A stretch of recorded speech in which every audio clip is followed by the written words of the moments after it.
I am Dr. Mohua Biswas, Associate Professor, Community Medicine from SCB Medical College, Cuttack.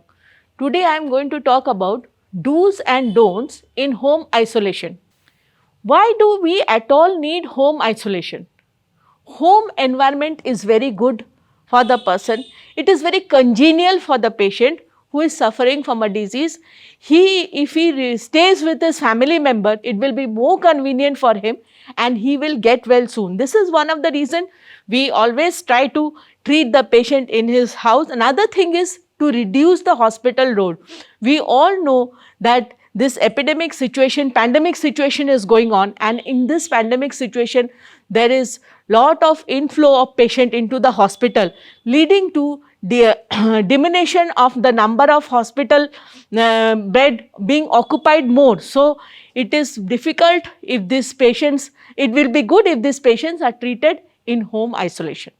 Now, who are the patients eligible for home isolation?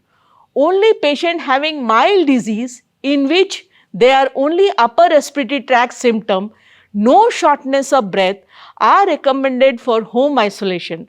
But the decision about whether it is mild will be taken by the doctor. And one more thing is, if the patient is having chest pain or shortness of breath, then these patients are not eligible for home isolation. And moreover, somebody who is suffering from comorbidities or having very terminally ill patients are also not recommended home isolation. Asymptomatic and mild cases of COVID-19 can go for home isolation. Now, who are the asymptomatic patient? The asymptomatic cases are laboratory confirmed cases not experiencing any symptoms and having oxygen saturation at room air of more than 94%. Clinically assigned mild cases are patients with upper respiratory tract symptoms or fever without shortness of breath and having oxygen saturation at a room air of more than 94%. Now, there is some prerequisite for home isolation. Mostly, the availability of requisite facility with the attached separate bathroom at the resident is necessary for self-isolation. That means if there is a COVID patient and he wants to stay on home isolation, his main prerequisite in his house will be a separate room with an attached bathroom. Now, this room also has to be well ventilated. Immunocompromised patients like HIV positive patients are not recommended for home isolation and can only be allowed after proper evaluation by the doctor. Elderly patients with comorbidities also can be allowed if the evaluating doctor agrees the patient to go for home isolation, and this type of patient must have a caregiver on 24/7 basis, and this caregiver should have accessibility to the treating physician and must be updating the treating physician about the patient's condition. Patient should continue medication for comorbidities and should be hydrated and well rested. Antipyretics should be consumed as and when required when the temperature goes high as per the prescription of the doctor, and all the medicines to be continued as prescribed by the doctors. Instructions for the patient in home isolation. Patient must stay in an identified room with attached bathroom which should have good cross ventilation. All the windows, there must be windows in the room and there must be good cross ventilation. They should stay away from other family members, especially the elderly, and should not share personal items with other members.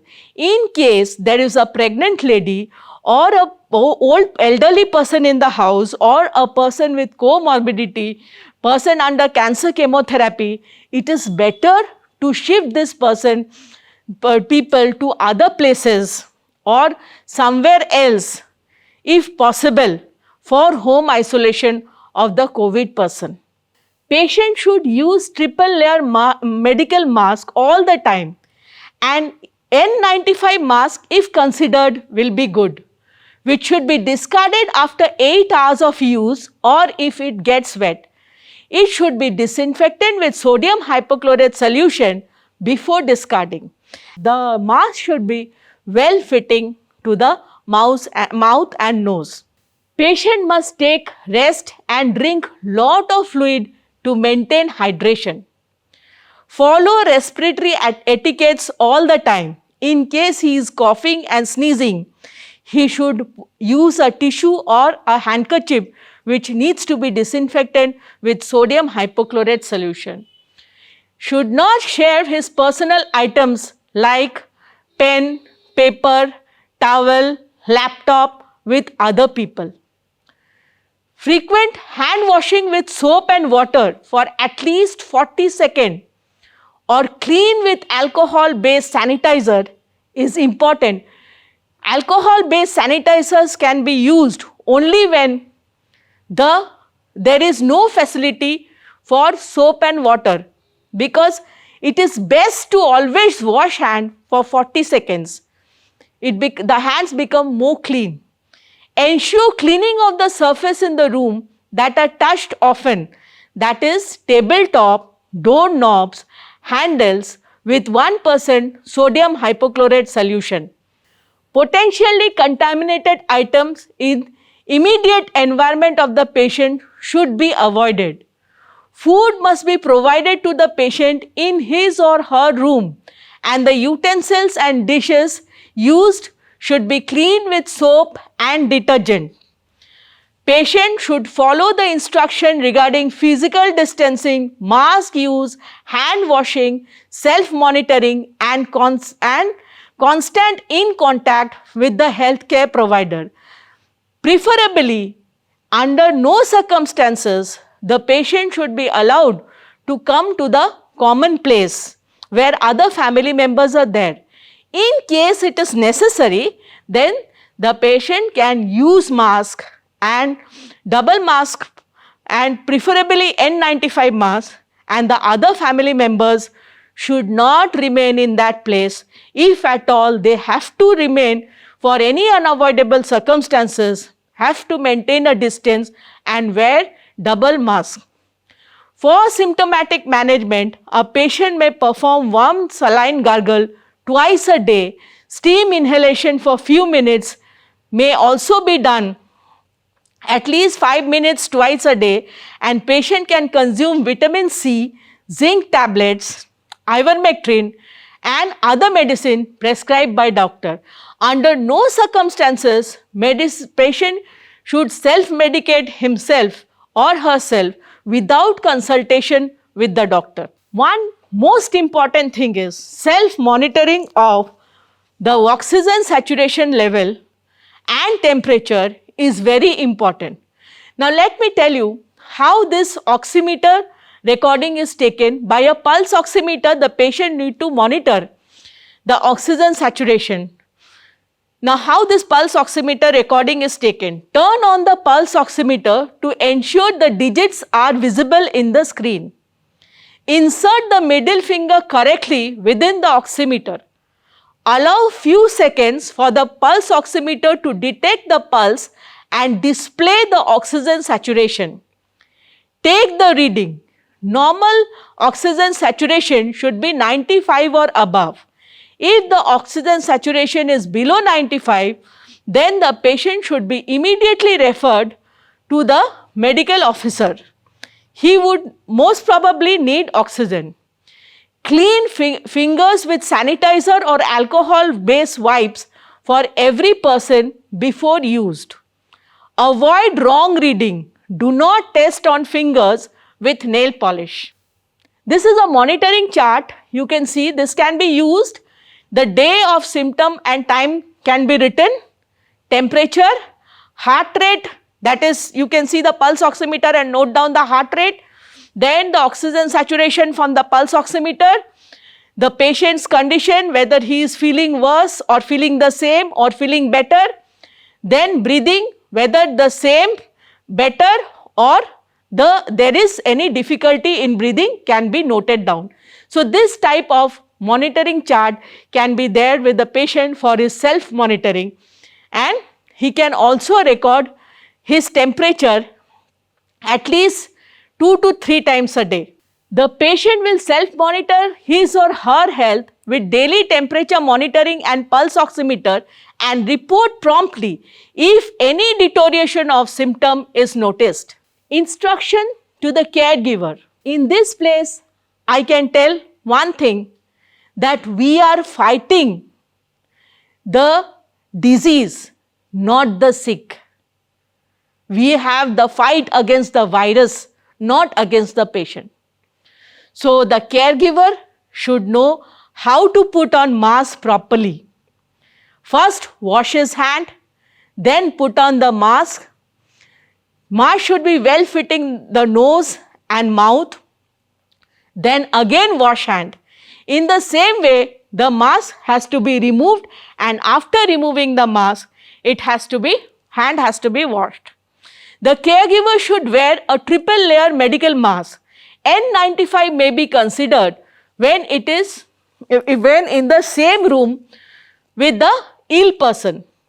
Front portion of the mask should never be touched or handled during use. If the mask gets wet or dirty with secretion, it must be changed immediately.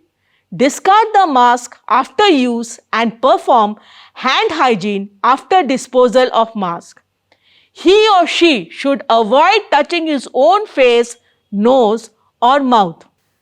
Hand hygiene must be ensured following contact with the ill person or his immediate environment.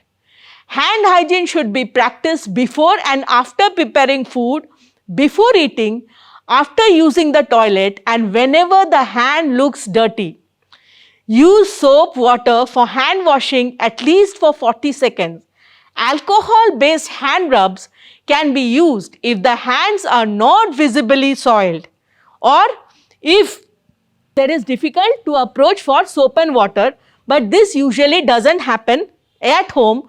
There is usually enough quantity of soap and water, so best is hand if washed with soap for 40 seconds. After using soap and water, use of disposable paper towel to dry the hand if desired. If not available, use dedicated clean cloth towel and replace them when they become wet. And this towel has to be washed with detergent and dried in the sun. Exposure to patient's environment. Avoid direct contact with the body fluid of the patient, particularly oral secretion or respiratory secretion. Use disposable gloves while handling the patient. Avoid exposure to potentially contaminated items in his immediate environment. Avoid sharing cigarette, eating utensils, dishes, drinks, used towel or bed linen. Food must be provided in the patient's room itself. Utensils and dishes used by the patient should be cleaned with soap and detergent and water, wearing gloves. The utensil and dishes can be reused by the patient, but it is better if it is not used by the other family member until unless the patient is completely cured. Biomedical waste management. Clean hand after taking off the gloves or handling items. Use triple layer mask and dispose gloves while cleaning or handling surfaces. Clothing or linen used by the patient washed with soap and detergent and sun dried. The disposable gloves, the mask, this all has to be dipped in 1% sodium hypochlorite solution before it is discarded. Regular touch surface like tabletop, doorknobs should be cleaned with 1% sodium hypochlorite solution. Alcohol-based sanitizers are not recommended for disinfecting surfaces. Alcohol-based sanitizers can be used only to disinfect your hands. When to seek medical attention? When the patient feels difficulty in breathing, dip in oxygen saturation less than 94% on room air, persistent pain, pressure in the chest, mental confusion or inability to arouse, or there is dizziness or any other type of uncomfortable the patient feels, then he seeks medical attention. Instruction for other family members. Following basic self-hygiene measures. Hand should always be washed whenever he or she returns from outside, or it has to be disinfected with your hand sanitizer. Take steam inhalation for at least 5 minutes twice in a day. Keep the surrounding clean. Ensure that the common space, if any, in the house are frequently sanitized with the sodium hypochlorite solution, and do not allow the patient to move out of his or her room. As much as possible, the patient should be compulsory confined to the room. Wash your hand with soap and water or sanitize the hand. Please take due care of the COVID patient and attend to its needs. Again, here let me tell you, we are fighting the disease, not the patient. Avoid exchange of any items with him or her until the patient has completely recovered. Monitor yourself for any symptom such as temperature, body ache or any other symptom. Eat nutritious food and diet and plenty of water. Do not mix the clothes and other used materials, items, articles with other members' items. The clothes of the patient should be separately washed. It should not be washed with the clothes of other family members. Dispose of the garbage of the patient separately as per the instructions of the local authorities. Instructions for the neighbors. Do not panic. Follow basic self-hygiene measures and precaution to keep yourself safe. Keep the surrounding clean. Ensure that the common space of your apartment, building, flat, such as stairs, are sanitized twice a day with sodium hypochlorite solution. Never ill-treat a person with COVID positive. Do not cause any type of trouble for the patient or the family member.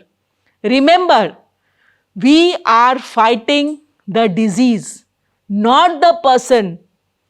Wash your hand with soap and water for 40 to 60 seconds. Sanitize them when you come from outside. Do not hurt or humiliate a COVID patient. A COVID patient is a patient. He is not a criminal. You have no right to humiliate or hurt a COVID patient. He needs care and he needs your kind consideration, care and sympathy. If they need any essential items like medicine, supplies, grocery, eatable, etc., assist them in getting these items. Leave this item near their home so that they can easily take it into their house. Now, when to discontinue home isolation? Patient under home isolation stand discharge or can be discharged at the end of isolation after at least 10 days have passed from the onset of symptom or from the date of sampling of asymptomatic cases. That means from the day they have received the positive result, from there 10 days we count, and there should not be, or the patient is not having fever or any other symptom for 3 consecutive days. There is no need to test after home isolation period is over.